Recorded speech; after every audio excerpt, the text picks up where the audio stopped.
Howdy, folks. I'm Bouncy Barguest, boisterously barging into bad banquets. I'm Amber. And here are more bad banquets for us to barge upon. So let's get started on that. It's going to be delicious. All right, folks, and our first letter is titled, Am I a Jerk for Letting My Son Stay Home from a Date? So I'm a 44-year-old male, and I have a 15-year-old son. And last Friday, he was supposed to meet at the mall with a girl from school. That day, he had his friends over, which I thought was weird because he was supposed to meet up with a girl that same day. And when his mom asked him why he wasn't ready yet, he said that he wasn't going because he would rather hang out with his friends. He also said that he wasn't going to tell her because he thought that she would be mad. My wife wanted me to do something about it because she thought that he was being mean, but I told her that I couldn't force him to go. I guess she just dropped it because she didn't want to talk about it at that moment, but she did bring it up later to tell me that I was wrong. Am I the jerk? All right, folks, what do you think? Yeah, OP, you're a major jerk.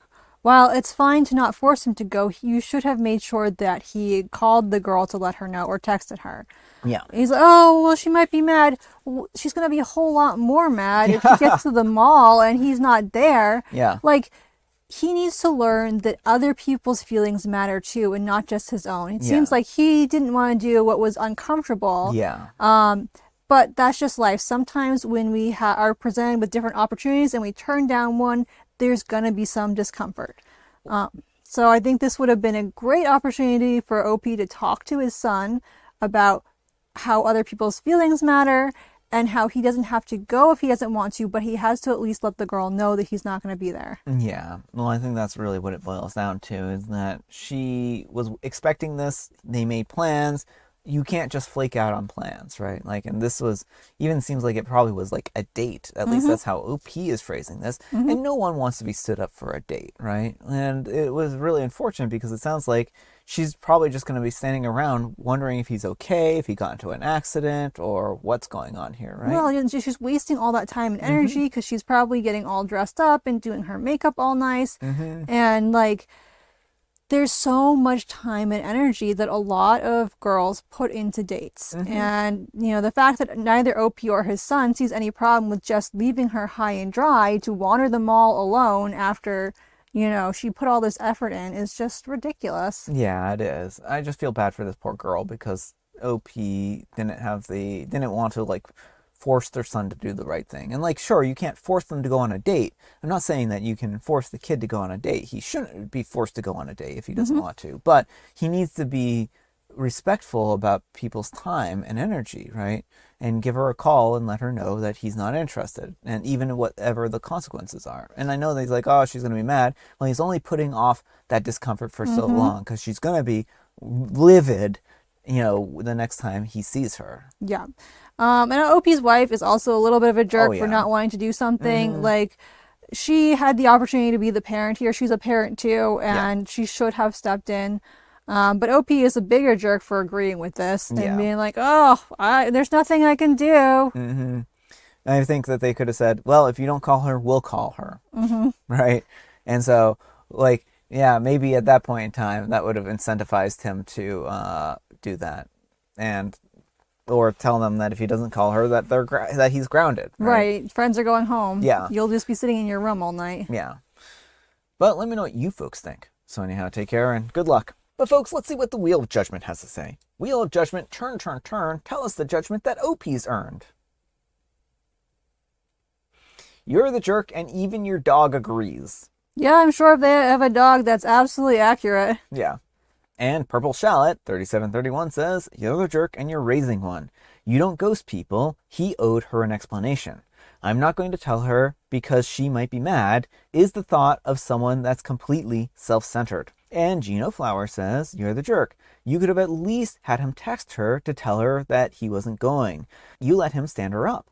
And that's cruel. He's obviously allowed to not want to go on a date, but you should be teaching him manners and how you treat people. His mother could have done the same thing as well.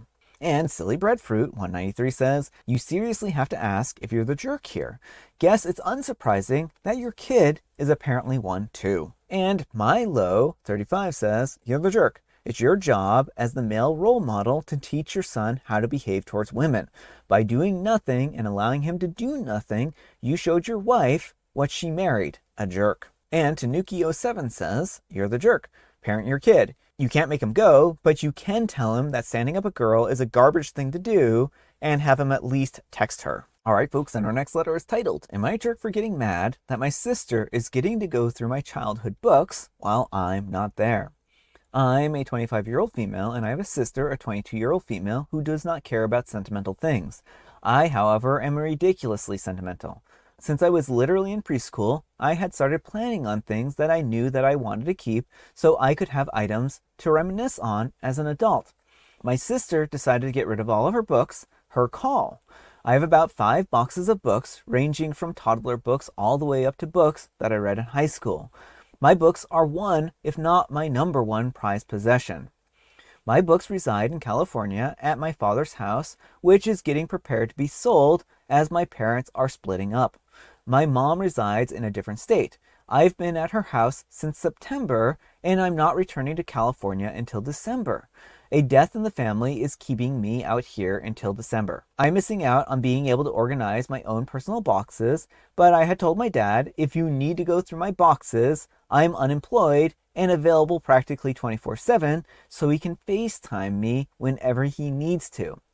We were discussing my books on the phone yesterday, and my dad casually drops that him and my sister went through my books, and they picked out what books that they would like to keep.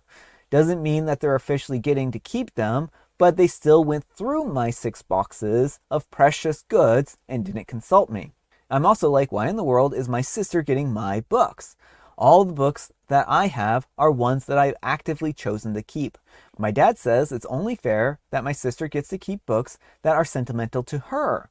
I say it's not okay. Even my mom lost it and asked why my sister would get to keep the books.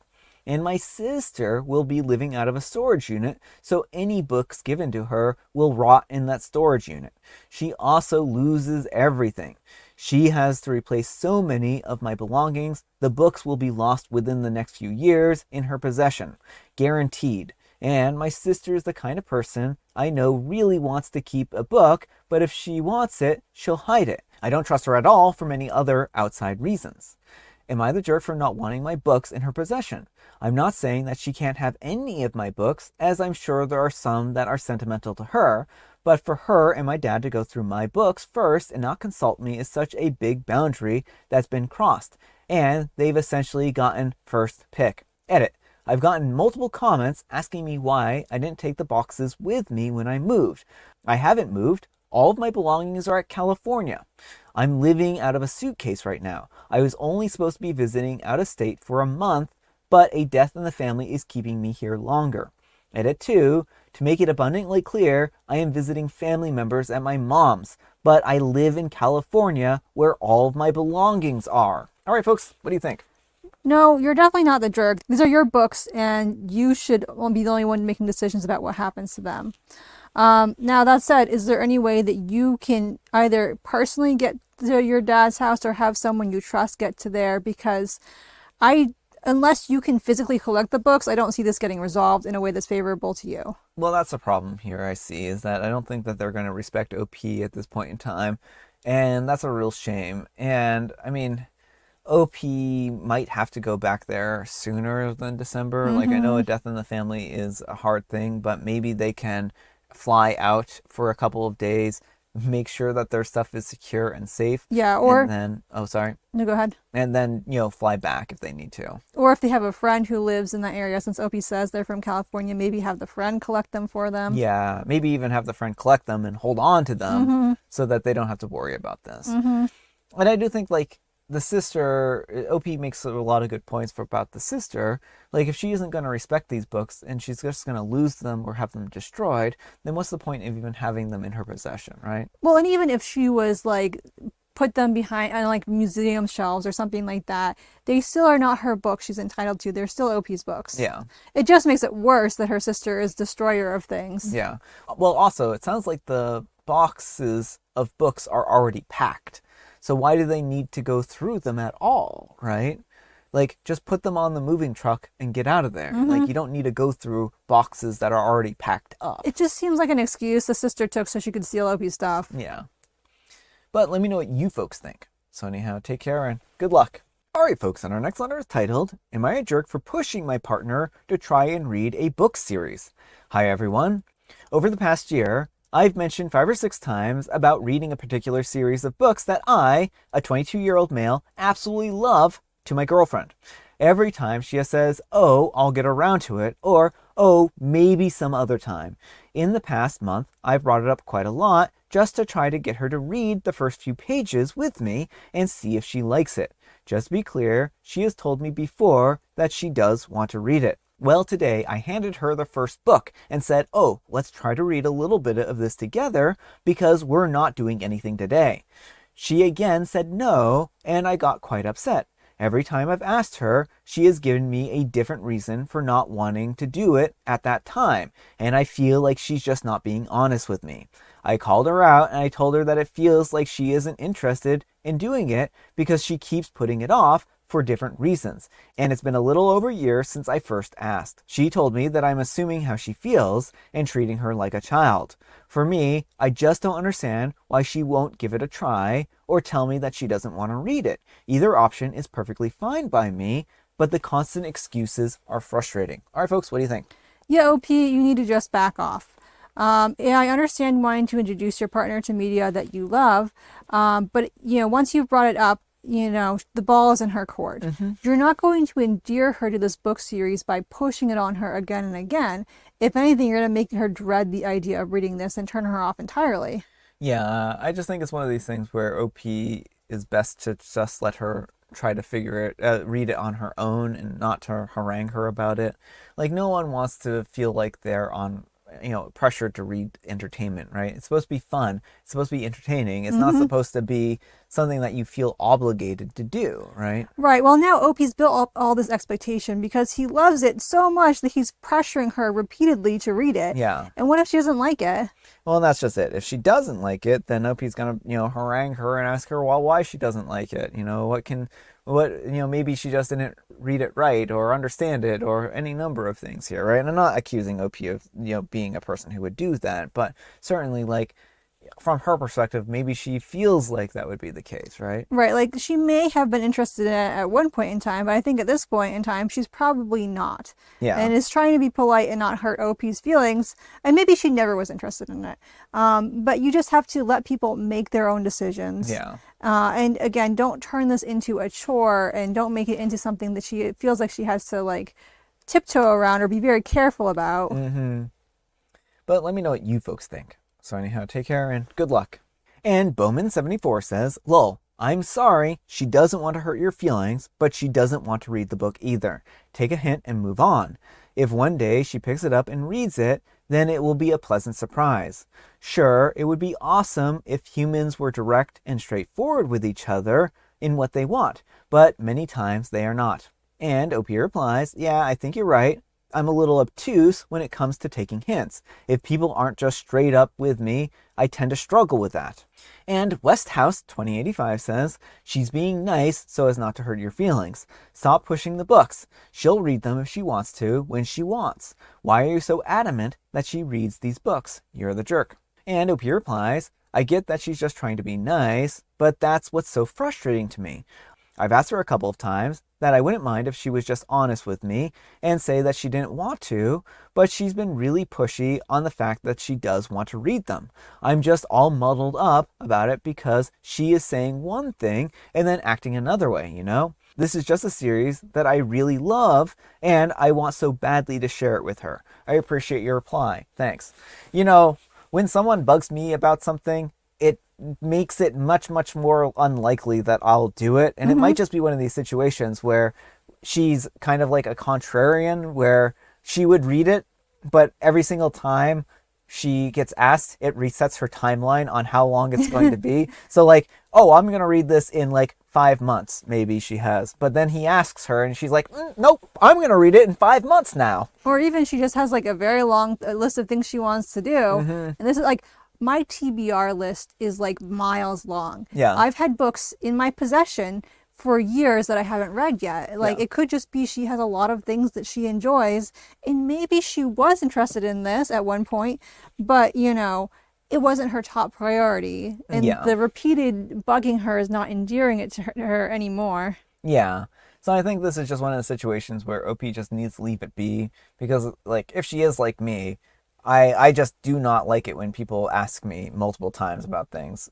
And it really is one of those things where it just like I don't even mean to, but like there's just something that clicks in my brain that's like, no, we're going to do the opposite of what this person asks just because they're being, bugging me about it. Mm-hmm. And like I know sometimes I have to reflect on those feelings and just like come to terms with them too and be like, listen, Brian, I know you're feeling this way right now. And I know that like you want nothing more than to do the exact opposite of what this person is asking you, but you have to do this thing, right? And so like I have to wrestle with that. And so maybe benefit of the doubt, this is something that she has to do too, right? All right, folks, it is tea time. Grab your beverages of choice. I've got some tea right here. And Amber, she has a joke. Why are plush teddies such a great source of comfort? Well, plush teddies are a great source of comfort because they are very nice bears. They're the teddy bears. I don't know why. They're always ready to give a bear hug. Oh, I see. And it's Hug a Bear Day. Don't hug a bear. Well, this is the plush variety. Don't hug a bear. Do not hug a real bear. Grizzlies are not very nice. Neither are like black bears. Yeah, don't hug real bears. This is just specifically for plush animals. If you have a plush bear, I would beware because they are in for a scare with the if you dare. It wasn't a very effective poem. I'm sorry. And I have Megament. All right, folks, that's all the time we have for today. Thank you so much for watching. Happy Fantastic Friday, folks. I hope your Friday is off to a fantastic start. Amber, we need some kind of moral advice and or guidance, and please have it on books. Don't steal people's books. And even if you really love a book, you can't force someone to read it. Yeah. But thanks so much for watching, and we'll see you all tomorrow. Bye.